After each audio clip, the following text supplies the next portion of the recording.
என்ன திமிரு அவனுக்கு? நம்மள மடக்கி பாட்டு பாடி கலாட்டா செஞ்சானே, அவனு சும்மா விடுறது? ஆமாமா, பாட்டு பாடினா கலாட்டா பண்ணா மோட்டார் பைக்ல எதிரில வந்து ஆளால மடக்குனா, அடேங்க அப்பா. இப்ப நீ அவனை திட்டுறியா இல்ல பாராட்டுறியா? நீ திட்டினா நானும் திட்டுறேன், நீ பாராட்டினா நானும் பாராட்டுறேன். அவனே பதிலுக்கு பதில் நம்ம யாருன்னு காட்டாம விட போறது இல்ல. அவருக்கு தெரியுமே நம்ம பொம்பளைங்கன்னு. அவரை சும்மா எறி. ஒரு ஐடியா. என்ன? இது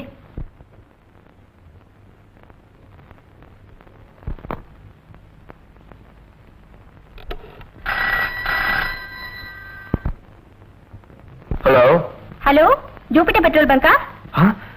This is Jupiter Petrol Bunk. Whom do you want, please? Mr. Anand பேசணும். நான் தான் ஆனந்த் பேசுறேன். நீங்க யாரு? Mr. Anand, உங்க குரலை கேக்குறப்ப எனக்கு என்னமோ போல ஆகுதுங்க. What? அன்னைக்கு ராயல் ரெஸ்டாரண்ட்ல நீங்க டிஸ்கோ ஆனீங்களே, அந்த ஸ்டெப்ஸ், அந்த கிரேஸ், அந்த சுறுசுறுப்பு, அதை என்னால மறக்கவே முடியலீங்க. உங்க வயசு என்னன்னு கொஞ்சம் சொல்றீங்களா? இன்னும் 18 முடியலீங்க. உங்களை மறுபடியும் பாக்கணும்னு எனக்கு ரொம்ப ஆசையா இருக்குங்க. நேரா பெட்ரோல் பங்க் வந்துருங்களேன். அங்க வர்றதுக்கு எனக்கு வெக்கமா இருக்குங்க. ஒண்ணு செய்வோம், அதே ஒரு போட்ல எதிர ஒரு பஸ் ஸ்டாப் இருக்குல்ல, அந்த பஸ் ஸ்டாப்ல எனக்கு சாயந்தரம் 5 மணிக்கு எனக்காக வெயிட் பண்ணுங்க. நான் அந்த வழியா நடந்து வருவேன். உங்களை எப்படிங்க அடையாளம் கண்டுபிடிக்கிறது? அடையாளம் வந்து நான் ஒரு பூப்பட்ட வாய் சேரை கட்டிட்டு வருவேன். ஐயோ அப்பா வருங்க, நான் வச்சிடுறேன், கண்டிப்பா வந்துருங்க. ஓகே.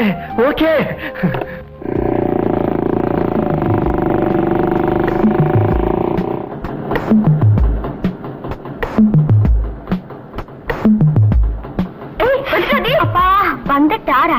சரி, வயசுல பெரிய ஒரு மரியாதை கொடுத்தேன். சரி வந்துட்டான் போ.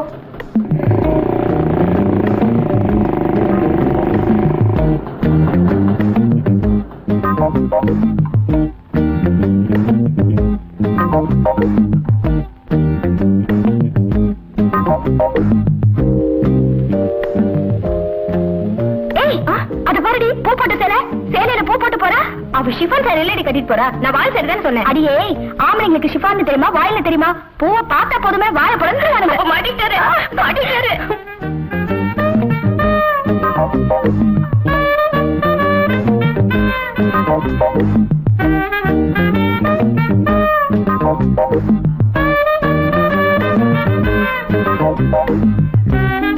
ஆளை பிடிக்கிறதுக்கு செயல பாரு. தானா வந்து மாட்டா வேணாம் சொல்ல போறானுங்க. சேலையில பூ போட்டிருக்கு, ஓகே. ஆனா அது வாயிலா இல்ல வேறையா? அட முட்டாள், அது வாயில் தாண்டா.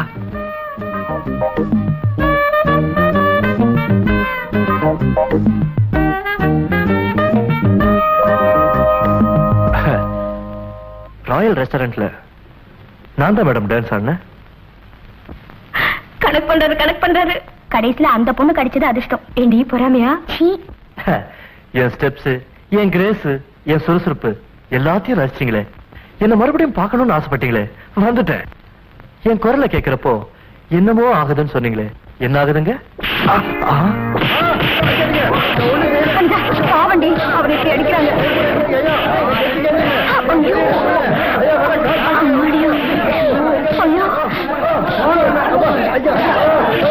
ஐயோ பாவம், சாவிங்க கதலை வாசிக்கிற மாதிரி அடிக்கிறானுங்க. அம்மா வாடி சீக்கிரம் இருக்கு போனா காயடு.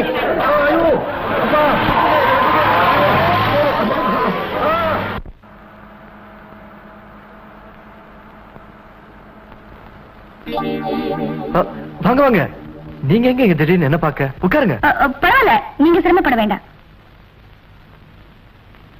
என்ன சாப்பிடுறீங்க? Coffee, tea? No thanks. ஆமா, நீங்க எப்படி இருக்கீங்க? அனிதா எப்படி இருக்காங்க? இது நான் உங்களை கேட்க வேண்டிய கேள்வி. டாக்டர் கிட்ட காமிச்சீங்களா? அட டாக்டர் தாங்க இந்த பேண்டேஜ் எல்லாம் போட்டாரு. வெளிகாயத்தை கண்டுபிடிச்சிட்டாரு, உள்காயத்தை கண்டுபிடிக்க கொஞ்சம் லேட் ஆகும்னு சொன்னாரு. என்ன பண்றதுங்க, எல்லாம் விதி. மோட்டார் சைக்கிள்ல போயிட்டு இருந்தனா ஒரு சின்ன பையன் குறுக்க வந்தான். பிரேக் போட்டா ஸ்கிட் ஆயிடுச்சு. சாரிங்க. அட நீங்க எதுக்குங்க சாரி சொல்லணும்? ஆக்சிடென்டா சர்வ சாதாரணங்க. இல்லைங்க, உங்களுக்கு ஏன் இந்த கதி ஏற்பட்டதுங்கிற காரணம் எனக்கும் அனிதாவுக்கும் தாங்க தெரியும். உங்களுக்கு தெரியுமா? ஆமாங்க, நாங்க கண்ணாலேயே பார்த்தோம். எங்க பஸ் ஸ்டாப்லயா? ஆமாங்க, உங்களை கேலி பண்ணணும்னு நானும் அனிதாவும் பிளான் பண்ணோம். யாரோ ஒரு பொண்ணு பேசுற மாதிரி உங்களுக்கு போன் பண்ணி ஏமாத்தணும். நீங்களும் அதை நிஜம்னு நம்பி பஸ் ஸ்டாண்டுக்கு வந்துட்டீங்க. மீதி கதையாதான் நீங்க பாத்திருப்பீங்களே. அடின்னா அடிப்பா, வரவன் போறவெல்லாம் தர்மடி போட்டானுங்க. உங்ககிட்ட மன்னிப்பு கேட்கலான்னு தான் வந்தேன். இவ்வளவு சீரியஸ் ஆகும்னு நானும் அனிதாவும் எதிர்பார்க்கவே இல்ல. இத பாருங்க, உங்க பேர்ல எந்த தப்பும் இல்ல. ஏன்னா இந்த மாதிரி பிளான்லாம் நீங்க அனிதா கூட சேர்ந்து செய்ய மாட்டீங்க, எனக்கு நிச்சயமா தெரியும். இல்லங்க, பொய் சொல்லாதீங்க. இந்த ஐடியா செஞ்சதே அனிதா தான். நிஜத்தை சொல்லுங்க. அனிதா ரொம்ப நல்ல பொண்ணுங்க, கொஞ்சம் விளையாட்டு புத்தி. இந்த வயசுல அப்படிதாங்க விளையாட தோணும். I like it. நீங்க ரொம்ப ஸ்போர்ட்டிவா இருக்கீங்க. அதாங்க என்னோட ஸ்பெஷல் குவாலிஃபிகேஷன். உங்க கூட மாட ஹெல்ப்புக்கு இந்த பங்கல உள்ள பசங்க தான், வேற யாருங்க எனக்கு. உடம்ப ஜாக்கிரதையா பாத்துக்கங்க. நான் மறுபடியும் மீட் பண்றேன். பாய் பாய். பாவண்டி ஆனந்த், நான் அவரை போய் பாக்குறப்ப ரொம்ப பரிதாபமா இருந்தாரு. அடினா அடி சாதாரண அடி இல்ல, போற வரவெல்லாம் ஆளுக்கால் தர்ம அடி போட்டானா முட்டிக்கு முட்டி வீங்கி போச்சு. தலையில ஒரு பேண்டேஜ், கையில ஒரு பேண்டேஜ், இடுப்பு சுத்தி வயிற்று சுத்தி சந்திரமண்டலத்துக்கு போற மாதிரி ஒரே பேண்டேஜ் மயம். நான் சாரி சொன்னேன். பரவாயில்ல, வாழ்க்கையே ஒரு விளையாட்டுதான்னு தத்துவம் பேசினாரு. காஃபி வச்சு கொடுக்க, கஞ்சி வச்சு கொடுக்க யாருமே இல்லடி. பாவம், அனாதை மாதிரி இருக்காரு. இப்ப ஒரு பெட்ரோல் பங்க் கொட்டிக்கிட்டு தானே இருக்காரு. ஆமா, ஓகே.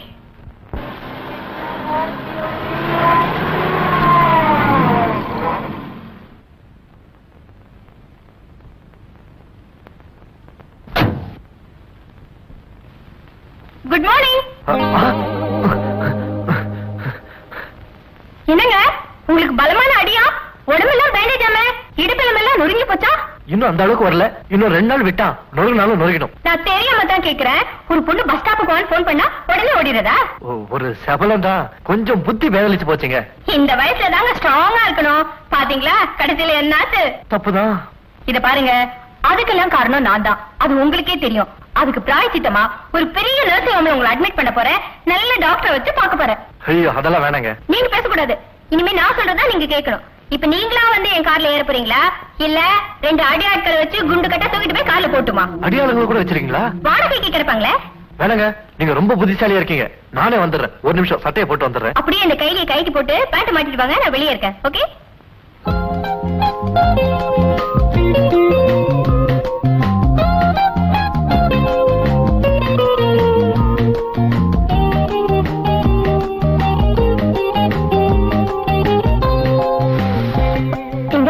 தோல்ல கை போட்டுக்கங்க. ஏங்க? உங்களுக்கு கால்ல அடிபட்டு இருக்கு, உங்களால நடக்க முடியாது. பயப்படாதீங்க, தோல்ல தானே கை போடுறீங்க. அப்ப சரிங்க. உடம்பு சரியில்லடா. அப்ப போட்டு போங்க சார். டேய் மசாலோட, இங்க வாடா. இவனுக்கு மசாலோடனா ரொம்ப பிடிக்கும். அதான் இந்த பாரு, பெரியவர் வந்தாருனா. ஆமா, எந்த nursing home? Geetha nursing home. Geetha nursing ஹோம்ல படுத்து கிடப்பேன்னு சொல்லுப்போ. சரி சார். நீங்க வாங்க. டாக்டர், இதுக்கு எல்லாமே டெஸ்ட் பண்ணுங்க. ஒண்ணு விடாம எல்லா செக்கப்பும் பண்ணுங்க. இவர் உடம்புல என்னென்ன வியாதி இருக்கோ எல்லாமே ரிப்பேர் பண்ணி வெளியே அனுப்பிச்சா போதும். ஐயோ டாக்டர், நான் இளம் வாலிபன். என் உடம்புல இளம் ரத்தம் ஓடுது. எனக்கு எந்த வியாதியும் இல்ல. என் போராத காலம் அங்கங்க கொஞ்சம் சதையை கிள்ளி எடுத்துட்டாங்க, அவ்வளவுதான். சார், உங்களுக்கு என்ன வியாதி இருக்கு, என்ன வியாதி இல்லங்கிறது டாக்டருங்க நாங்க தான் சொல்ல முடியும். ப்ளீஸ் கொஞ்சம் படுக்கிறீங்களா? கண்ணை தரங்க. ஆனந்த் தம்பி, ஆனந்த் தம்பி, ஐயோ ஏதோ ஆக்சிடென்ட் ஆமே, எலும்பெல்லாம் நெருங்கி போச்சாமே, ஆஸ்பத்திரியில பார்த்து போட்டாங்களாமே. அறிவு கெட்டவளே, ஆஸ்பத்திரியில தானே படுத்திருக்கான், அதுக்கப்புறம் போட்டாங்களாமே. என்ன கொஞ்சம் வருத்தப்பட விடுங்களேன். சரி, வருத்தப்படு. ஐயோ எப்படிப்பா ஆக்சிடென்ட் ஆச்சு? உனக்கா இந்த சோதனை? நீங்க பயப்படாதீங்க, அவனுக்கு ஒண்ணும் இல்ல. யாருங்க இந்த பொண்ணு? பெரிய இடம், அந்த கதையை நான் அப்புறமா சொல்றேன். நீ வருத்தப்படு. ஏன்பா இங்க என்ன பலகாரம் கொடுக்கறாங்க? இடியாப்பம், பாயா, பிரியாணி. ஆஸ்பத்திரியில என்ன டயட் குடுக்கறாங்கன்னு கேட்பாங்க. கொஞ்சம் என்ன வருத்தப்பட விடுங்களேன். வருத்தப்படு. ஏன்பா உடம்பு ஏதாவது பண்ணுதா? ஏதாவது பண்ணணுமே. இங்கெல்லாம் அப்படி சத்தம் போடக்கூடாது.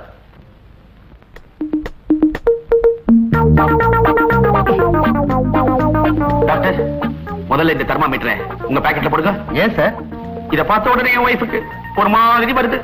எஸ் எஸ், அது ஒரு டைப்பான அலர்ஜி தான். ஆமா டாக்டர், எந்த பொருளை பார்த்தாலும் எனக்கு அந்த அலர்ஜி வரும். ஆனந்த், கொஞ்சம் ரெஸ்ட் எடுத்துக்கங்க, நான் அப்புறமா வந்து பாக்குறேன். டாக்டர், ஆஸ்பத்திரியில அதை இதை எடுத்து ஜாக்கெட்டுக்குள்ள சொருவுன பின்னிடுவேன், பின்னி ஜாக்கிறது. நான் என்ன பண்றது? அவங்கவங்க பொருளை அவங்கவங்க தான் காப்பாத்திக்கணும். சில்க்கு அதுக்கு தம்பி, நீ மட்டும் நல்லபடியா பொழைச்சு வந்துட்டா நான் முருகன் கோவில்ல அங்க பிரதர்ஷனம் பண்ணிக்கிறேன்னு வேண்டி இருக்கேன். நீ ஒப்பாரி வச்சே அவனை தீத்துடு. அவனுக்கு ஒண்ணும் இல்ல, நல்லபடியா எழுந்து வந்துருவான். ஆமா ஆண்டி, நான் நல்லா ஆயிட்டேன். கொஞ்சம் ரெஸ்ட் எடுத்தா சரியா போயிடும். ரெஸ்ட் எடுத்துக்கிறியா? சரி, ரெஸ்ட் எடுத்துக்க. நான் வரப்பா. கொஞ்சம் ஏமாந்தா புருஷனையே திருட்டிட்டு வா. மாடி போடி படிய. என்னங்க இது ஏதோ தியானத்துல ஆழ்ந்து போயிட்டீங்க? ஒண்ணும் இல்ல, ஏதோ நினைச்சுக்கிட்டேன். ஆமா, எனக்கு ஏதோ டிஃபன் கொண்டு வரேன்னு சொன்னீங்களே, என்னாச்சு? பாத்தீங்களா, சமையல்காரர்ட்ட சொல்லி டிஃபன் எடுத்துக்க சொன்னேன். அவளும் காரியத்துல எடுத்து வச்சான். வரப்ப கொண்டு வரதுக்கு நான் தான் மறந்து போயிட்டேன். வாட்மா கிட்ட சொல்லி டிஃபன் வாங்கிட்டு சொல்லிட்டா? வேண்டாம், நானே கொண்டு வந்துட்டேன். நல்ல காலம், நீயாவது மறக்காம டிஃபனை கொண்டு வந்தியே. ஆமா, இன்னைக்கு என்னங்க டிஃபன்? இட்லி, பொங்கல். பூரி, வடை, தோசை, உப்புமா இதெல்லாம் இல்லையா? இவன் என்ன ஹோட்டல்ல நிறுத்துறா? நீங்க கேட்டதெல்லாம் வாங்கிட்டு வரதுக்கு கொடுத்தது சாப்பிடுங்க. 2 அழகான பெண்கள் மாறி மாறி உபச்சாரம் பண்ணா பல தடவை பல பேர்கிட்ட உதவாங்க கூட எந்த வாலிபனும் தயங்கவே மாட்டான்.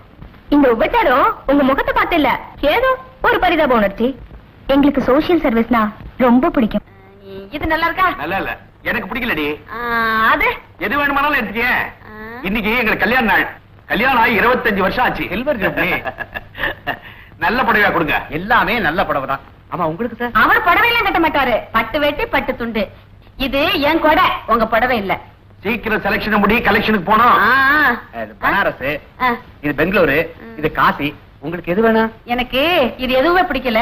அதோ அங்க அந்த கார்னர்ல அந்த 4வது புடவைக்கு பக்கத்துல ஒரு பச்சை புடவை இருக்குது பாருங்க, அதுக்கு கீழே இருக்கிறது எடுங்க.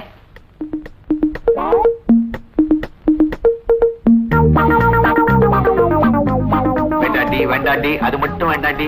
என்ன வேண்டாம்? நல்ல நாள், அதுவுமா நல்ல புடவை தான் எடுக்கணும். அதே எடுங்க. இன்னைக்கு கல்யாணம் ஆன நாள், ஏதாவது நடந்து போச்சுன்னா சும்மா எங்களை கையும் காலம் வச்சுக்கிட்டு இந்த ஆம்பளைங்களா இப்படித்தான் செலவு பண்ணவே மனசு வராது. அதே எடுங்க. இதானமா நீங்க கேட்டது? இதேதான். இதுக்கு பில் போடுங்க. ரொம்ப தேங்க்ஸ் அம்மா. ஏய் சங்கரா, அந்த 10 வருஷம் இதையும் சேர்த்து பில் போடுப்பா.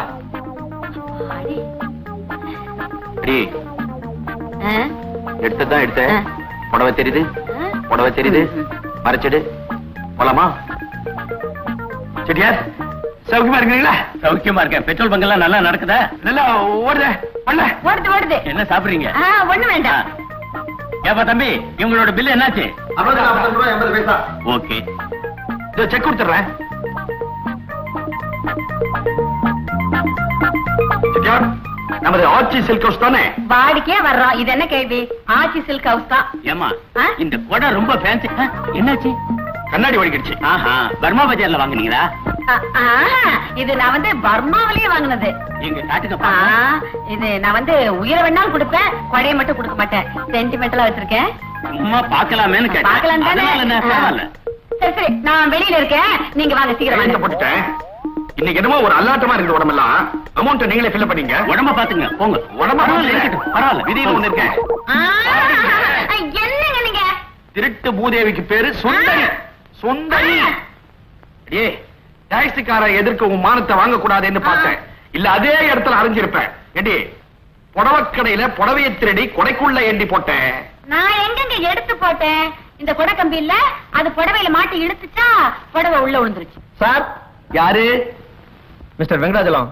நானே. நான் ஆச்சி சில்க் ஹவுஸ்ல இருந்து வரேன்.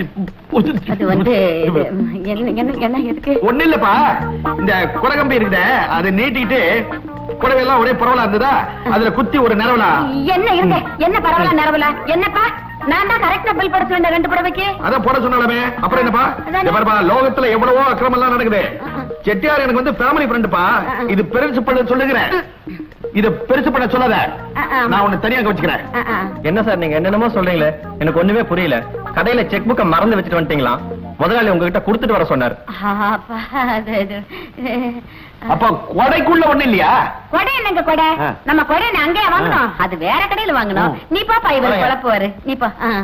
சோபா, என் குலதெய்வமே, ஏழுமலையானே, அப்பா நீதான்ப்பா